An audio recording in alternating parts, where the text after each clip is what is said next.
Finally, someone has addressed the nyaya botched BBL kuZimbabwe guys. Olinda ataura kati zvimwe zvamakuitiwa guys kuita Lafarge Cement apedza ipapo ndokuzonyora a few minutes ago kuti zverudo zvinenge zvamunetsa. Welcome back to the channel. Please don't forget to like and subscribe. Atanga iye nekutaura kuti surgery yake was done for health purposes.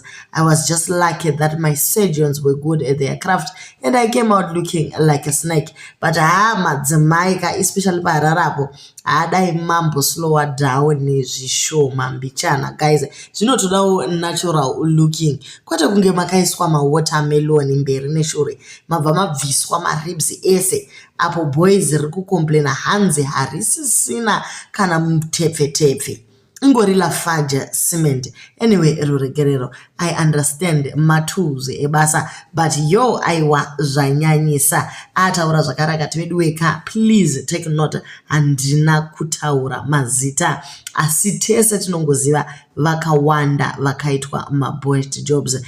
Guys, isusu tati chizviona nguva yese pane umwe munyarikane wenyika chero achifamba step yacho zvinenge munhu akasenga masaga anorema nyama dzacho hadzifambi chero munhu akakanda gumbo handiti nyama dzechivakashure idzi dzine kamwe kakugwina kadzinoita kakuvibrata but apa unongoona kuti nyama yakangoti gwi kungooma concrete chaiyo guys zvimwe zvacho hazvichaite mazita asi imimi muri kutoziva vanhu vacho. Pane umwewo muimbiwo ari pamusoro chaizvo ane nyamawo dzake dzisinganzwisisiki kuti dziri kuita sei.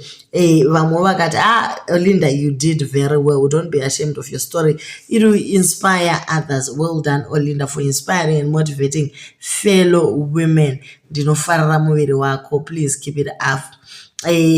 Vamwe vakati chokwadi welcome back ndo maina ndiva tinoziva ava vanoobserva zvinhu zvakawanda vachitaura zvavanoona. Vamwe vakati kawestline ako tiri kukaona but wawanzira nabi yedu kuZimbabwe uchamakwa sebhora. You will need mabodyguard when you go kuZimbabwe.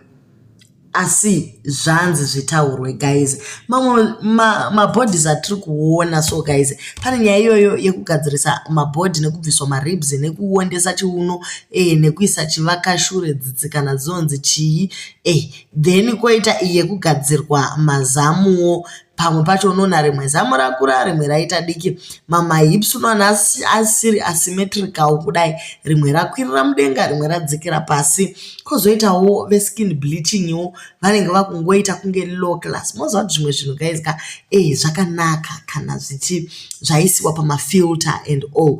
But panyaya dzeskin bleaching apa unoona kuti nezuva rekuZimbabwe munhu anenge atsva pakungobviswa filter zvinhu zvatoshata. So ngatiedzei by all means guys to embrace ourselves.